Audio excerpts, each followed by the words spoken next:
13-ші күн. Әр күнді махаббатпен бастау. Бүгін сіз таңды қалай бастағаныңыз сол күнгі тәжірибеңізге, алатын әсеріңізге тікелей ықпал ететінін түсінесіз. Позитивтің күші бәрін жақсы жаққа қалай өзгертіп әкететінін көресіз. Құттықтаймын.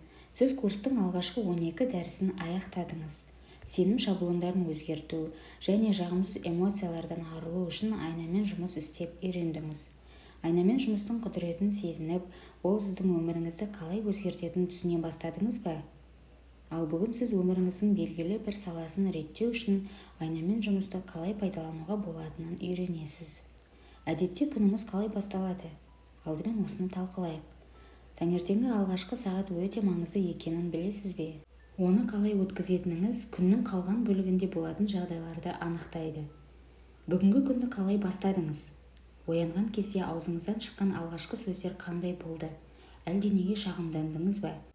Өміріңізде не нәрседен пайда жоқ екені жайында ойладыңыз ба? Негізі күніңізді қалай бастасаңыз, өміріңізді де солай өткізесіз. Айнаға алғаш қарағанда не айтасыз? Душ қабылдағанда өзіңізбен не жайлы сөйлесесіз? Киінгенде ше, үйден жұмысқа қандай көңіл күйде шығасыз? Жай ғана есіктен апыл-ғұпыл шығып кетесіз бе, әлде әуелі жақсы бір нәрсе айтасыз ба? Көлікке отырғанда не істейсіз? Жұмысқа бара жатқаныңызды айтып бір қолдап аласыз да, есікті тарс жабасыз ба? Әлде жолда көлік кептелістен Құдай сақтасын деп тілек тілейсіз бе? Көп адам өз күнін, о Құдай, тағы бір сорлы күн басталды, ұйқымды қиып тұруым керек, құрып кеткір деген оймен бастайды. Егер күніңізді жақсы оймен бастамасаңыз, сізде ешқашан жақсы күн болмайды. Ол мүмкін емес. Таңғы уақытты барынша жеккөрінішті ету үшін қолдан келгеннің бәрін жасасаңыз, сіздің күніңіз де жексұрын бір күн болады. Менің көп жылдар бойы жасап келе жатқан таңғы әдетім бар. Ояна сала жақсы ұйықтағаным үшін төсегіме алғыс айтамын. Бір сәт бірнеше минутқа созылады. Өйткені мен күнімді позитивті ойлармен бастаймын. Өзіме былай деймін: бүгін жақсы күн. Бүгін шынымен жақсы күн болады.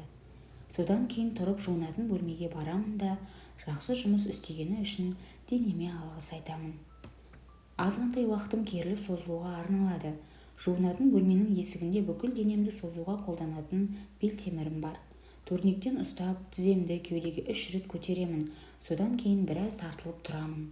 Таңертең денені созу икемділік пен денсаулықты сақтау үшін өте пайдалы екені белгілі. Біраз уақыт тартылғаннан кейін бір шынаяқ шайымды қайнатып, төсегіме апарамын. Мен төсегімді жақсы көремін. Кітап оқығанда немесе жазу жазғанда сүйеніп отыруға төсегімнің бас жағы ыңғайлы етіп жасалған.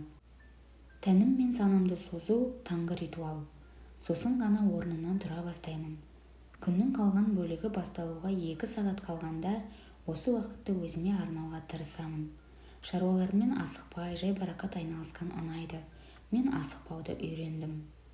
Сіз таңертеңнен балаларды мектепке апаратын, өмірі жанталасып асығып жүретін ата-ана болсаңыз, немесе күн сайын жұмысқа ерте баруыңыз керек болса, ең болмаса демалыс күнін дұрыс бастап, өзіңізге біраз уақыт арнау маңызды.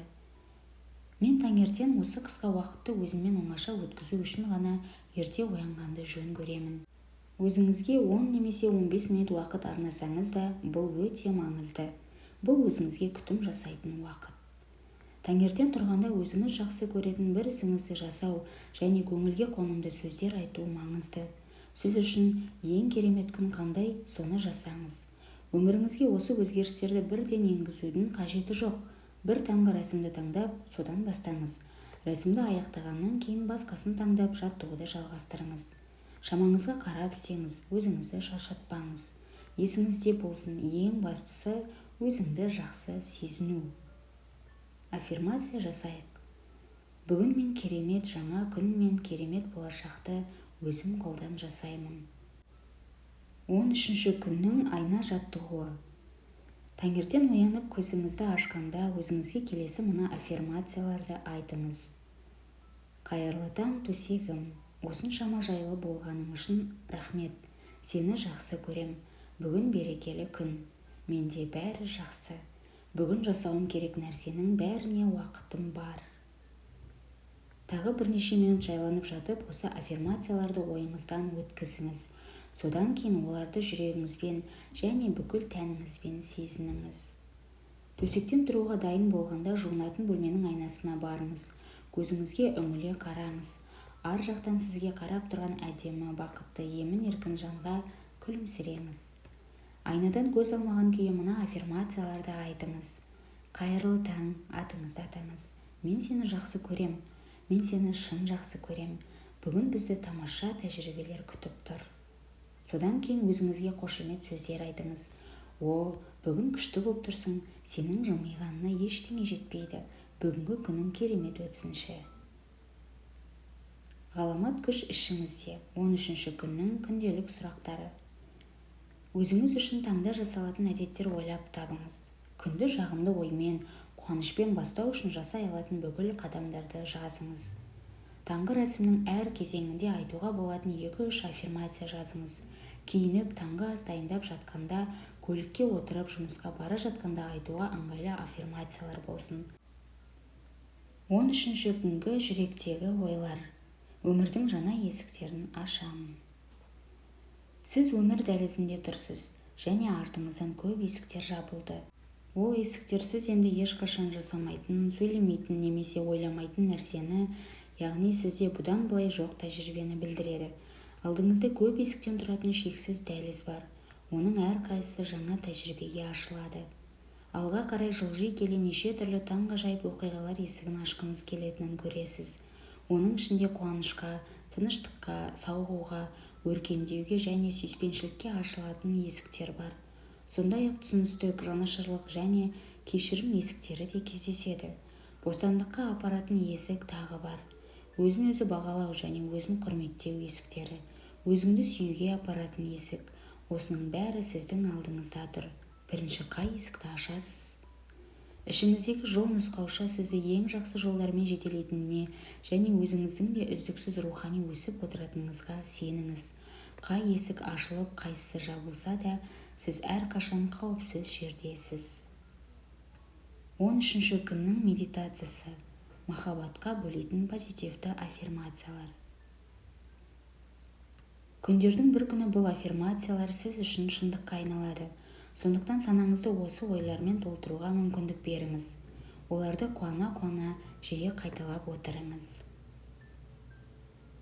Кейде өзім жақсы көретін адамдардан оларды одан сайын қаттырақ жақсы көру үшін не істей алатынымды сұраймын. Менің таңдауым махаббат көзімен айқын көру. Маған көргенім ұнайды. Мен өміріме махаббат пен романтика әкелемін. Оны қабыл алуға дайынмын. Айналам толған махаббат, ал қуаныш бүкіл әлемімді толтырып тұр. Күн сайын алдымнан шығатын махаббатқа шаттанамын.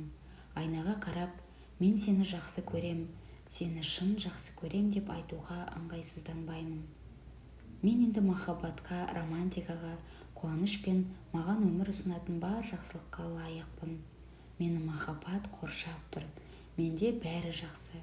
Мені шын сүйетін адаммен жайдары, жақын қарым-қатынастамын. Мен әдемімін, мені бәрі жақсы көреді. Қайда барсам да мені махаббатпен қарсы алады. Мен өзіме тек салауатты қарым-қатынасты тартамын. Маған адамдар әрқашан жақсы ниетпен қарайды. Өмірімдегі бүкіл махаббат үшін алғысым шексіз. Оны мен барлық жерден табамын.